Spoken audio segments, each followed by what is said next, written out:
Sebenarnya yang penting nih itu adalah menyebarluaskan informasi. Ibaratnya nih, kalau kita tadi ngomongin toxic relationship, kita ngomongin red flag-nya melulu. Nah, ya udah makanya jangan-jangan yang kita butuhkan nih kadang-kadang kan kalau kita ngomongin toxic relationship, yang kita omongin tuh adalah dia red flag, ininya red flag, itunya red flag, semuanya diomongin red flag. Jangan-jangan kita nggak cuma butuh ngomongin red flag-nya, tapi kita butuh ngomongin green flag-nya juga. Bukan berarti misalnya gini, bukan berarti ngomong, ini kita ngomongnya harus narasi yang lebih positif ya. Bukan. Tapi dalam konteks bahwa kita sebenarnya maunya kalau green flag itu yang kayak apa. Kalau konteksnya yang lebih luas? Konteksnya gini, kalau secara analogi tadi tetap relationship, aku nggak mau punya pasangan yang suka mukulin. Aku nggak mau, aku nggak suka pasangan yang kayak gini nih. Aku tertekan gitu. Ya udah maunya yang kayak gimana? Kita tahu pasangan yang kayak gimana yang kita pengen. Itu mungkin penting juga. Kita omongin itu aja. Negara yang kita pengen, pemerintah yang kita pengen. Iya, demokrasi yang kita pengen tuh kayak apa? Pengen. Dan kita menuju ke situ apa enggak gitu. Jadi kita tahu nih. Biar nggak terjebak di red flag-nya itu. Jadi kalau ada perbandingan, mungkin mereka bisa kita jadi tahu. Oh iya ya, bukan ini yang aku pengen. Aku pengennya yang gitu. Ya. Gitu nggak sih? Gitu mungkin ya. Biar kita punya kan, biar punya ultimate goal bareng-bareng gitu. Iya. Kita menuju ke situ ya gitu.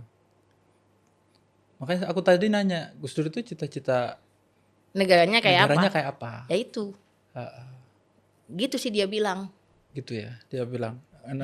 Negara yang melayani rakyatnya, rakyat yang menentukan pilihannya, negara memfasilitasi, nanti rakyat akan memilah mana yang baik, mana yang buruk untuk dirinya sendiri. Rakyat adalah subjek. Karena rakyat adalah subjek. Jadi rakyat itu berdaya. Dia yang memutuskan. Kayak misalnya nih contohnya nih ya, Gus Dur tuh melakukan itu di mana? Pada saat soal Papua. Oh, yes. Papua. Kongres rakyat. Case yang paling terkenal apa? Case yang paling terkenal. Selain ya kita semua udah sering dengar ya, Gus Dur itu membolehkan bendera Bintang Kejora. Bendera Bintang Kejora untuk dinaikkan. Jadi jangankan bendera Jolly Roger yang enggak yang fiktif, bendera beneran di Bintang Kejora aja boleh gitu. Nah, tapi bukan itu poinnya. Jadi waktu itu yang dilakukan Gus Dur tidak cukup hanya itu, tapi juga kemudian meminta teman-teman Papua tuh untuk bikin Kongres Rakyat Papua. Gus Dur yang minta?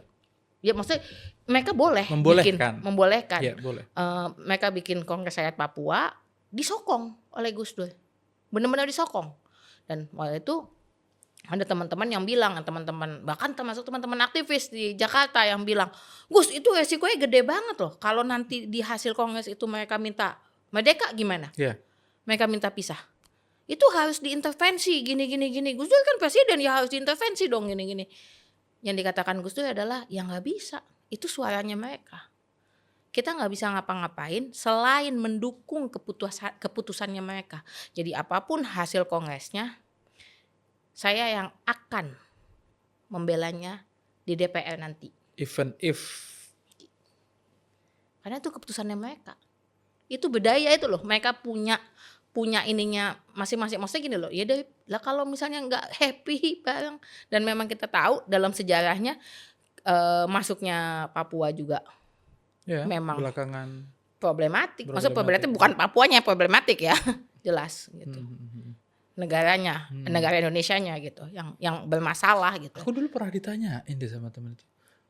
Waktu itu juga soal suruh ngebayangin emang kalau orang Papua mau merdeka, kalau pilihannya adalah merdeka dan dia nggak puas dengan kondisi Indonesia dan dia akan bahagia dengan merdeka, aku kan langsung inget-inget Gus Dur ya, iya ya gitu. Tapi baru nggak sempet dapat informasi soal yang ini. Even if mereka meminta, kongres itu meminta untuk merdeka, Gus Dur sendiri akan mendukung ya, akan membawa rekomendasi itu ke DPR. Iya, mau gimana lagi? Tapi maksudnya gini loh, bahwa mereka gini, setiap orang itu punya otoritas itu, kekuatan untuk menentukan sendiri. Walaupun semahal itu. Kan maksudnya untuk seorang presiden mahal banget lah itu kan Ya, untuk untuk negara untuk negara yang hobinya zero sum game, zero sum ya game. itu mahal. Iya ya. Tapi kalau kita ngomongin hak asasi, kita bicara soal negara betul-betul demokrasi, ya Nah, memang Gus Dur that's itu the right thing. di ajaran yang kita terima, aku itu kan bedanya kan Gus Dur kan selalu ngelihat dari kacamata korban orang lain, kelompok yang minoritas. Jadi dia ngelihatnya dari perspektif itu gitu, perspektif korban. Iya, memang Gus Dur tuh hobi banget ngelihatnya dari perspektif korban gitu. Mungkin karena dia melatih dirinya juga gitu untuk mendengarkan dari berbagai macam point of view, terutama point of view masyarakat ya gitu. Iya, Jadi iya. memang hobinya tuh turun